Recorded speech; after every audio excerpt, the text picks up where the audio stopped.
बीकानेर के खाजूवाला से इस वक्त की ये बड़ी खबर आपको बता दें, जहां पर शादी समारोह में विदाई रोकने पहुंचे बदमाश और बदमाशों ने शादी समारोह में जमकर की गुंडागर्दी, टेंट उखाड़ दिया गया, परिजनों के साथ मारपीट की गई। खाजूवाला के चक 3 केवाईडी की घटना आपको बता रहे हैं, जहां पर सूचना मिलते ही पुलिस भी मौके पर पहुंची और यहां से 6 लोगों को हिरासत में लिया गया। कुछ बदमाश मौका पाकर वहां से फरार भी हो गए। एक रात पहले इन्हीं बदमाशों ने दूल्हे पक्ष के घर में भी उत्पात मचाया था। तो बीकानेर के खाजूवाला से आपको ये इस वक्त की बड़ी खबर हम आपको बता रहे हैं, जहां पर शादी समारोह का समय और ऐसे में विदाई रोकने के लिए वहां बदमाश आप पहुंचते हैं। तो बदमाशों ने शादी समारोह में जमकर गुंडागर्दी भी की है और विवाह स्थल पहुंचकर वहां के टेंट भी उखाड़ दिए। परिजन जो वहां पर मौजूद थे उनके साथ में मारपीट भी की गई। ये खाजूवाला के चक 3 केवाईडी की घटना आपको हम बता रहे हैं और जैसे ही पुलिस को सूचित किया गया, पुलिस भी मौके पर पहुंची। 6 लोगों को पुलिस द्वारा हिरासत में ले लिया गया है। कुछ बदमाश उस वक्त मौका पाकर वहां से फरार भी हो गए हैं, जिनकी तलाश में पुलिस जुटी हुई है।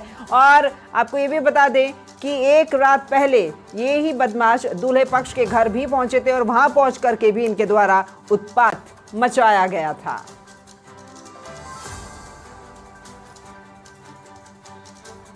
तो खाजूवाला से समाचार प्लस संवाददाता सुरेंद्र डेलू हमारे साथ में फोन लाइन पर जुड़ गए हैं, उन्हीं का रुख करते हैं। Surendra, good morning. और शादी विवाह का समय है और ऐसे में बदमाशों ने यहाँ पर खासा उत्पात मचाया है, जरा जानकारी दीजिएगा। जी बिल्कुल राखी, इस समय खाजूवाला ही नहीं, लगभग पूरे क्षेत्र के अंदर ब्याह शादी समारोह का सीजन चल रहा है और ऐसे ब्याह शादी समारोह के अंदर इस तरीके की जो हरकत की गई है, दूल्हा और दुल्हन पक्ष के घर पर मारपीट की गई है और वहां पर हमलावरों के द्वारा हमला किया गया है, पत्थर फेंके गए हैं, टेंट उखाड़े गए हैं। इस तरीके के मामले दोनों जगह पर सामने आए हैं। खाजूवाला क्षेत्र के 22 बिड्डी से 3 केवाईडी के अंदर बारात आनी थी।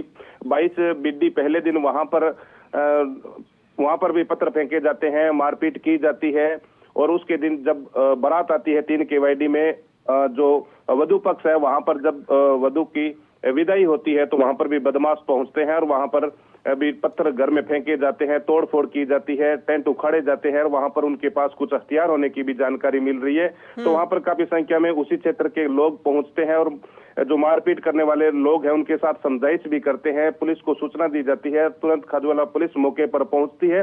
हालांकि वहां पर दर्जनों बदमाश बताए जा रहे हैं, लेकिन 6 बदमाश है जो खाजूवाला पुलिस ने हिरासत में ले लिए हैं, उनसे पूछताछ जारी है। हालांकि जो वधू है उनके द्वारा पूर्व में भी खाजूवाला पुलिस थाना में सूचना दी गई थी कि इस तरीके से धमकी दी जा रही है। इसको लेकर खाजूवाला पुलिस को पहले ही इंफॉर्मेशन थी कि शादी के अंदर इस तरीके की कोई न कोई बदमाश हरकत कर सकते हैं। पुलिस के द्वारा जो सूचना थी उसके आधार पर मौके पर पहुंचती है। 6 लोगों को हिरासत में लिया। अभी भी 3-4 लोग जो बदमाश हैं वो फरार बताए जा रहे हैं। ठीक है सुरेंद्र, आपने कहा है कि पहले भी परिजनों के द्वारा ये शिकायत दे दी गई थी कि ऐसे ऐसे विवाह होना है और उस मौके पर इस तरह की घटना हो भी सकती है, क्योंकि धमकी लगातार आ रही है। अगर पुलिस का माकूल जाब्ता वहां पर तैनात रहता विवाह स्थल पर तो हो सकता है इतना उत्पात नहीं मचता। लड़की ने 2 सप्ताह पहले करीब इस तरीके की सूचना दी थी, उनको धमकी दी जा रही थी, तो उसी को लेकर खाजूवाला पुलिस थाना में उन्होंने एक सूचना के तौर पर ये प्रार्थना पत्र प्रस्तुत कर दिया था कि शादी समारोह के अंदर कुछ बदमाश हैं, वो इस तरीके के उत्पात मचा सकते हैं। हालांकि खाजूवाला पुलिस सतर्क होती, पहले ही अगर वहां पर 1-2 जवान लगा दिए जाते तो इस तरीके की हरकत नहीं आती। जिस तरीके से दोनों घरों के अंदर मारपीट और जो की गई है, इसको लेकर पुलिस अगर पहले भी सतर्क होती तो ये हमला नहीं होता। हालांकि किस तरीके से हमला किया गया है, क्यों किया गया है, ये अभी तक जो 6 लोग हिरासत में उनसे पूछताछ के अंदर ये पूरा खुलासा हो पाएगा। जी चलिए ठीक है, ये तो खुलासा हो पाएगा और आगे बदमाश भी और जो फरार हैं वो पकड़ में आ जाएंगे। लेकिन फिलहाल क्या उस लड़की की विदाई हो चुकी है? बिल्कुल, लड़की की विदाई वहां पर 3 केवाईडी गांव है, उसके अंदर मौजूद लोग मौके पर पहुंचते हैं और उनकी सुरक्षा के अंदर उस लड़की की विदाई की जाती है। नजदीक ही करीब 15 किलोमीटर दूर 22 बिड्डी जहां उनकी लड़की का ससुराल पक्ष है, वहां पर लड़की को सुरक्षित वहां पर पहुंचा दिया जाता है। लेकिन बड़ी बात यह भी है कि जब लड़की के द्वारा प्रार्थना पत्र दिया जाता है तो इस हालात के अंदर भी वहां पर पुलिस के द्वारा कोई सुरक्षा नहीं दी गई थी। हालांकि इस तरीके की मारपीट और हमला होने के बाद में भी पुलिस के जवान मौके पर साथ नहीं गए थे। खुद गांव के मौजूद लोगों के द्वारा ही वहां पर सुरक्षा देकर लड़की को सुरक्षित विदा करके ससुराल भिजवाया गया। गया था। ठीक है, देखिए ये साफ तौर पर लापरवाही तो पुलिस के है ही, पहले ध्यान नहीं दिया है, बाद में पूरी स्थितियों को संभालने में जुटी हुई है। लेकिन अब विदाई हो चुकी है, कुछ लोग गिरफ्त में हैं, कुछ लोग फरार हैं, तो अभी उस परिवार में आए हुए जितने मेहमान हैं, डर तो उनमें अभी भी कायम होगा कि कहीं फिर इस तरह की घटना के लिए वापसी ना हो उन बदमाशों की।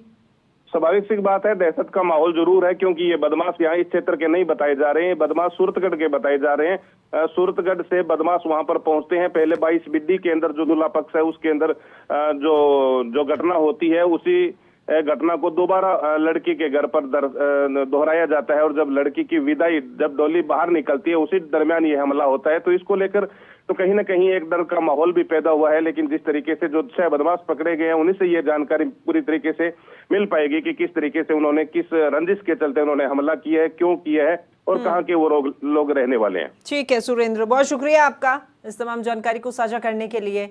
तो संवाददाता सुरेंद्र डेलू हमारे साथ में जुड़े हुए थे खाजूवाला से, और उन्होंने कहा है कि फिलहाल 6 आरोपी जो हैं वो हिरासत में हैं, लेकिन पुलिस की एक लापरवाही भी यहाँ पर देखने को मिली है। ऐसे विवाह होने से पूर्व ही ये सूचित कर दिया गया था एक प्रार्थना पत्र के रूप में कि इस तरह का हमला हो सकता है, धमकी लगातार दी जा रही है। पहले पुलिस की तरफ से लापरवाही की गई, अब पूरे घटनाक्रम के बाद में पुलिस वहां मौजूद तो है, स्थितियां भी संभाली जा रही हैं, लेकिन अभी भी कुछ आरोपी फरार हैं जिनकी तलाश में पुलिस जुटी हुई है।